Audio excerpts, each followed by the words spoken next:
دعا رو رو کر کی جائے۔ اب مسئلہ یہ ہے کہ رونا نہیں آتا، اور رونا اس لیے نہیں آتا کہ دل سخت ہو جاتا، دل سخت ہوتا ہے گناہوں کی وجہ سے۔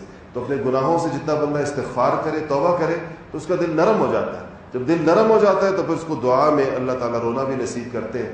ورنہ کتنی حسرت اور کتنے افسوس کی بات ہے کہ پورا رمضان جیسا مہینہ گزر جائے اور انسان کی خشک آنکھوں میں ایک دفعہ بھی آنسو نہ آئے پورے رمضان میں۔ بڑی بدنصیبی کی بات، اللہ ہم سب کو پناہ نصیب فرمائے۔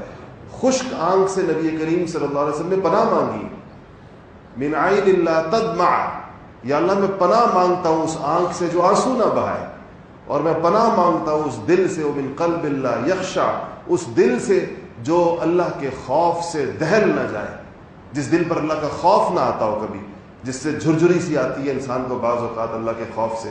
بعض دل اتنے سخت ہوتے کہ دنیا کی جو چیز بھی ان کے سامنے سنا دی جائے اس دل کے اوپر رتی برابر اثر نہیں ہوتا۔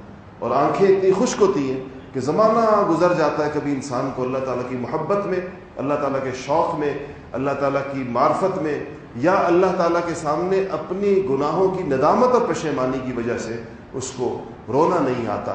یہ دل کی سختی اور قساوت کی نشانی ہے۔ رمضان کا مہینہ دلوں کو نرم کرنے کا مہینہ ہے۔